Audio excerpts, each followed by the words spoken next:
નમસ્કાર, આપ જોઈ રહ્યા છો નેશન પ્લસ ન્યૂઝ. હું છું આપની સાથે હેતલ ભગત. અમદાવાદમાં બાવળા બગોદરા હાઈવે ઉપર ભમાસરા ગામ પાસે રાજસ્થાનના જયપુર અકસ્માત જેવી જ ઘટના બની છે, જ્યાં કાપડ ભરેલી ટ્રક અને અન્ય એક ટ્રક વચ્ચે અકસ્માત સર્જાયો હતો, જેમાં અકસ્માત બાદ ટ્રકમાં આગ લાગી જતા ત્યાંથી પસાર થતા અન્ય વાહનો પણ આગની લપેટમાં આવી ગયા હતા. સમગ્ર ઘટનામાં બે ટ્રકના બે લોકો ઘાયલ થતા તેમને હોસ્પિટલમાં ખસેડવામાં આવ્યા હતા. અકસ્માતમાં કુલ 2 લોકોના મોત નીપજ્યા હોવાની માહિતી પ્રાપ્ત થઈ છે. પ્રાપ્ત માહિતી અનુસાર બાવળા તરફથી બગોદરા જતા ટ્રકોમાં ઘઉં અને ચોખાની બોરીઓ ભરેલી હતી અને મોડી રાત્રે સર્જાયેલા આ અકસ્માતમાં કલાકો સુધી ટ્રાફિક જામ રહ્યો હતો. આ અંગેની જાણ ફાયર બ્રિગેડને થતાં તેમણે આગ ઉપર કાબૂ તો મેળવ્યો હતો, તો પોલીસે પણ ટ્રાફિક જામને હળવો કર્યો હતો.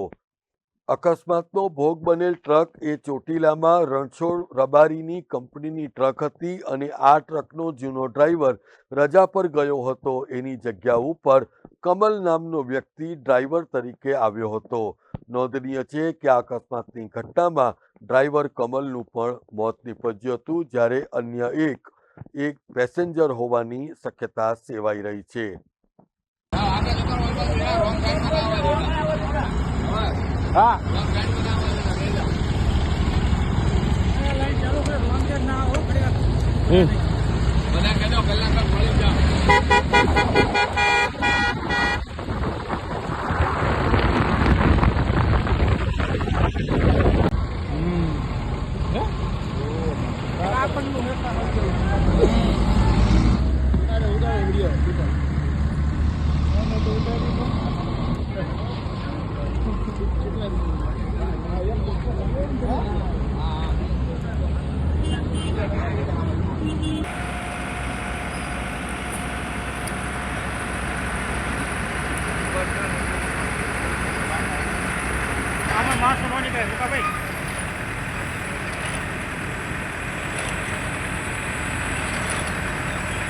Dhaval Gondaliya, nation plus news, Rajkot. સમાચારોના સતત અપડેટ મેળવવા માટે અમારી નેશન પ્લસ ન્યૂઝની યુટ્યુબ ચેનલને સબસ્ક્રાઇબ કરો, બેલ આઇકન દબાવો અને જોડાયેલા રહો ફેસબુક, ઇન્સ્ટાગ્રામ અને ટ્વિટર પર.